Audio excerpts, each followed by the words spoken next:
دعا کے اندر حد سے نہیں بڑھنا، لمٹس کراس نہیں کرنی۔ لمٹس کراس کرنے کی دو صورتیں، ایک صورت یہ ہے کہ اللہ کے بارے میں ایسی باتیں مانگنا، ایسی چیزیں اللہ سے مانگنا شروع کر دینا جو اللہ کے پرنسپلز اور قوانین کے خلاف ہیں، جو اللہ نے دنیا کا ایک نظام بنایا اس کے خلاف ہیں۔ مثال کے طور پہ ایک بندہ کہتا ہے کہ اللہ تعالیٰ مجھے موت ہی نہ آئے، حد سے بڑھنے والی بات ہے، because you are asking for something that is against the principle, جو اللہ نے قوانین بنائے ہیں اس کے خلاف ہے، لاس کے خلاف ہے۔ اسی طریقے سے ایک بندہ کہتا ہے اللہ تعالیٰ میں کبھی بوڑھا نہ ہوں، یہ بھی غلط بات ہے، اس طرح ٹھیک ہے نا۔ تو یہ چیزیں جو ہے نا ان نیچرل۔ اچھا، ایک اور اس کی ہے کہ نبی صلی اللہ علیہ وسلم کی احادیث سے ہمیں پتہ چلتا ہے، اور خاص طور پہ صحابہ کی ہمیں پتہ چلتا ہے، صحابہ کے کہ صحابہ نے اس سے بھی مفہوم سمجھا کہ دعا کے اندر بہت زیادہ ان نیسیسری ڈیٹیلز میں نہیں جانا چاہیے۔ مثال کے طور پہ عبداللہ بن مغفل کہتے ہیں، یہ صحابی ہیں، ان کے بیٹے نے دعا مانگی، ان کے سامنے دعا مانگ رہے تھے، اور انہوں نے کہا کہ اللہم انی اسألک القصر الابیض عن یمین الجنہ اذا دخلتها، اللہ تعالیٰ میں جنت کے اندر جو دائیں سائڈ ہے وہاں پہ ایک سفید جو محل ہے آپ سے مانگتا ہوں۔ بڑی اسپیسیفک ڈیٹیلز میں چلے گئے تو عبداللہ بن مغفل نے کہا یا بنیا، اے میرے پیارے بچے، سل اللہ الجنہ، اللہ سے جنت کا سوال ضرور کرو، مانگو ضرور، وعوذ بہ من النار، اور آگ سے بچنے کا بھی اللہ سے دعا مانگو، لیکن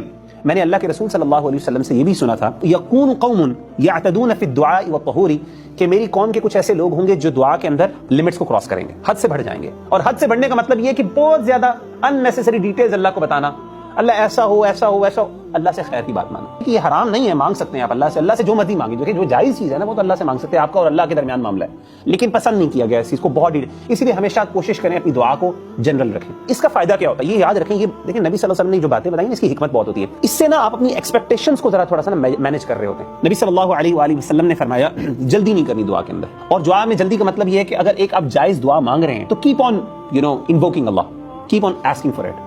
اس پہ گیو اپ نہ کریں، مانگتے رہیں۔ اور وہی بڑی بات ہے، جب آپ کی دعا جنرل ہوگی تو پھر اتنا مسئلہ بھی نہیں ہوگا۔ آپ بہت زیادہ اسپیسیفک ہیں، اللہ مجھے اس لڑکی سے شادی کرنی ہے، اس لڑکی سے، اس لڑکی سے، اس لڑکے سے، اس لڑکے سے، ہو سکتا ہے اللہ نے آپ کو اس کے علاوہ کوئی دی تو آپ کا دل لینا، پہلی بات ہے۔ دوسری بات یہ جب آپ کہیں گے نا اللہ میری خیر، اللہ مجھے خیر عطا کر خیر، تو اب ہوگا یہ کہ جو بھی آپ کو ملے گا تو آپ اس میں سے خیر تلاش کر لیں گے۔ تو جلدی جو ہے انسان جنرل، تو جب انسان جنرلی دعا مانگتا ہے نا تو انسان گیو اپ بھی نہیں کرتا، پھر انسان کنسسٹنٹلی اللہ سے مانگتا رہتا ہے، اور اسے ہوتا یہ کہ اگر اللہ نے فار ایگزامپل دنیا میں اس کا رسپونڈ نہ بھی کرنا ہو، اللہ کیا کرتے ہیں، توڑ تو دیتے رہتے ہیں نا اس کا، ورنہ یہ کہ نبی صلی اللہ علیہ وسلم نے فرمایا یستجاب لاحدکم ما لم یعجل، ایک بندے کی دعا کو قبول کیا جاتا رہتا ہے، انسان کی ایفرٹس اللہ قبول کر رہے ہیں، کاؤنٹ کرتے جا رہے ہیں، ما لم یعجل، جب تک کہ وہ جلدی نہ کرے۔ جلدی کا مطلب کیا ہے، یقول، وہ کہتا ہے قد دعوت ربی فلم یستجب لی، میں نے اپنے رب سے دعا مانگی لیکن میرے رب نے میری دعا کو قبول نہیں کی۔